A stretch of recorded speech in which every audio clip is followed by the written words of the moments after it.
Bonjour à vous tous et merci de regarder cette vidéo sur YouTube ou les réseaux sociaux. Alors aujourd'hui j'ai l'honneur et le plaisir de recevoir mon pote John Petitjean. Salut John. Salut Cédric. Tu vas bien? Bah écoute, parfait, et toi? Nickel, carrément. Est-ce que tu peux te présenter pour les personnes qui ne te connaissent pas? Bien sûr, je m'appelle John Petitjean, je suis professeur de batterie et batteur. Ok John, alors est-ce que tu peux nous parler un petit peu de ton actualité en ce moment? Bien sûr, donc moi en fait j'ai vraiment deux travaux différents. Voilà, une partie qui est vraiment pédagogique, où j'ai mon école, le Creative Center à Rennes, et mon centre de formation, le Drum Artistique, toujours à Rennes. Et j'organise aussi tous les ans un stage de batterie qui s'appelle Brass Drum Session. Et à côté de ça, je suis donc musicien de scène avec le groupe Patomé, qui est un guitariste breton qui évolue vraiment dans du hard rock à consonance celtique. Et aussi je travaille avec Maxime Ginolin, un chanteur sur Paris, qui lui est plus engagé pour la cause de défense animale. Ok, super. Est-ce que ça te tente de nous jouer un petit morceau? Carrément. Lequel? Eh bien, j'ai choisi un morceau de Patomé qui s'appelle The Quest, qui est issu du dernier album Behind the Peaks. Cool, bah on écoute ça. Allez.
Et comment tu fais pour t'entraîner régulièrement? Bah, c'est pas. En fait, régulièrement, j'essaye, mais c'est vrai que c'est pas évident parce qu'à avoir tant d'activités, il faut que j'arrive à gérer un planning de dingue. Et puis, j'ai aussi une vie privée à côté, donc il Exactement. faut arriver à le faire. Donc, moi, en général, ce que je fais, c'est je consacre des moments pour les plannings respectifs de mes activités pédagogiques. Et pour les activités musicales, en général, j'aime bien travailler le soir. D'accord. Est-ce que tu peux nous faire un petit démo d'exo de ce que tu bosses en ce Ouais, moment, par exemple? carrément. Ce qu'on peut voir, c'est un petit exo d'échauffement avant jeu. Ok, super. Super. Donc maintenant, je vais vous montrer un exercice d'échauffement. Je pense que pour chaque batteur, l'échauffement doit varier en fonction des besoins. Par exemple, moi, quand je travaille ma batterie, très souvent, ça va être après mes cours. Donc en général, une bonne journée de cours fait travailler et pratiquer sa batterie, mais pas forcément à son propre niveau. Donc, après une journée de travail, je m'accorde une pause pour récupérer et ensuite j'ai besoin d'un exercice d'échauffement très particulier pour pouvoir me mettre en condition, ce que moi j'appelle en état second, prêt à accuser le coup et à assumer en fait les répertoires que je dois travailler. Donc mon premier exercice est très simple. Je me cale sur un métronome et je tiens en général un débit, mais je vais vous le montrer avec deux débits. Un premier débit en double croche et un deuxième débit en sextolé. Le tout, c'est de rester tout le temps à la même cadence, à la même vitesse, au même tempo. Et au niveau de la technique, c'est très simple. Revenir sur ces bases constamment implique de travailler beaucoup son frisé, son roulé. Donc le frisé, un coup de chaque. Là, en l'occurrence, ce que je vais faire, c'est travailler et m'échauffer avec une ligne de frisé pour les mains et exactement la même ligne pour les pieds.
Donc voici cet exercice que moi je pratique beaucoup en sextolé, mais je le pratique suivant ma forme, entre 10 et 20 minutes non-stop. Le but du jeu n'est pas de faire 10 à 20 minutes perfectes, mais de se laisser aller dans son débit, de trouver la synchronisation entre les mains et les pieds, ce qui permet en fait de recaler un peu le général de sa coordination comme une machine pour pouvoir être plus à l'aise et plus en possession de ses mouvements et de ses coups pour travailler la suite. Est-ce que tu as un autre exo à nous proposer? Ouais, carrément. Un exercice à base de débit, parce que j'adore travailler mon débit et j'estime que c'est vraiment dans les bases que moi j'arrive à m'y retrouver régulièrement et c'est les conseils que je donne à tous mes élèves. Donc travailler ses bases, travailler ses débits et avec 3 fonctions principales, le frisé, le roulé et le paradiddle. Ok, donc vraiment les bases. Ouais. Super. Donc là maintenant, je vais montrer un petit peu une pratique, un exercice en fait pratique que je fais assez régulièrement qui est autour du débit de notes. Donc le débit de notes, c'est vraiment le découpage du temps qui peut s'appliquer avec, pour moi, avec 3 phrasés, avec le frisé, le roulé et le paradiddle ou le moulin. Donc le but du jeu maintenant, c'est de pratiquer ces débits avec des découpages qu'on peut trouver régulièrement dans la musique. Moi, je les travaille de 2 jusqu'à 6 suivant les tempos, voire 7 et 8 en fait, je me les garde vraiment pour moi. Mais là, je vais faire un petit tour sur les découpages 2, 3, 4, 5 et 6. Frisé, roulé et paradiddle.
Donc maintenant, le même schéma de débit de notes, 2, 3, 4, 5, 6, mais cette fois-ci orchestré sur le kit. Donc ça, c'est pour moi l'essentiel à travailler avec les rudiments, puisqu'en fait, je pense que de toute façon, le plus important reste vraiment à vérifier ses bases. Donc maintenant, le but du jeu est d'orchestrer en fait sur le kit avec toutes les positions, les pieds, les mains et voir un petit peu sur les débits, toujours au métronome.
Et sinon, si tu travailles avec des marques, quelle marque? Alors, pour les batteries, Mapex, parce que j'adore vraiment leur matériel. Idem pour les cymbales, je travaille avec Meinl. Je dis idem puisqu'ils sont distribués par le même distributeur qui est Seiko, qui me distribue aussi les baguettes Vater. Et dans mon kit, j'ai aussi une caisse claire qui a été faite sur mesure, une 13x5 qui a été faite par Eleven Drum, qui les fabrique lui-même à Saint-Malo. Ok, super matériel. Bon, sinon, tu nous as dit que tu avais un planning bien chargé, ça je te comprends carrément. Qu'est-ce que tu as de prévu pour la suite? Eh bien, des concerts et des albums de prévus avec Patomé. Un album aussi avec Maxime Ginolin qui devrait sortir à la fin de cette année et des concerts prévus à partir de la rentrée. Et puis aussi quelques expériences artistiques et musicales puisque je suis en préparation d'un album, mais ce coup-ci à mon nom. Voilà, non. Mon premier. D'accord. Ouais. Sortira quand? Eh ben, normalement, je m'occupe de le réaliser sur 2017.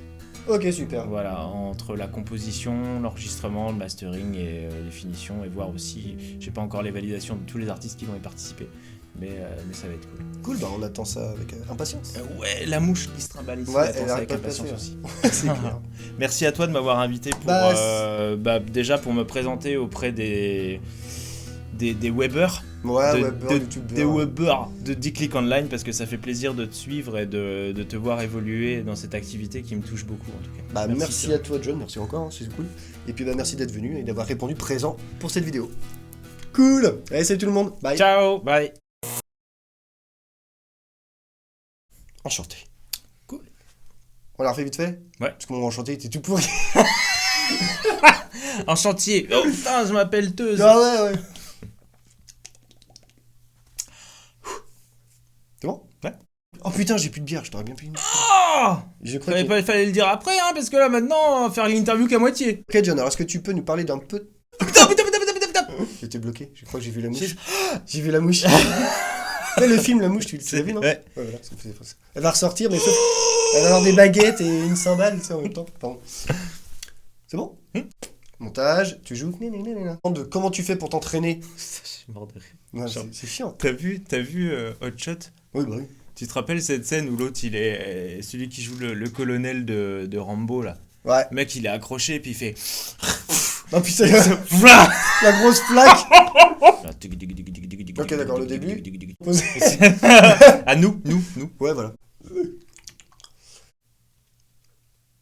Non, j'en vois un qui bouge au fond, ça m'énerve. ti, ti, ti, ti, ti, ti, ti.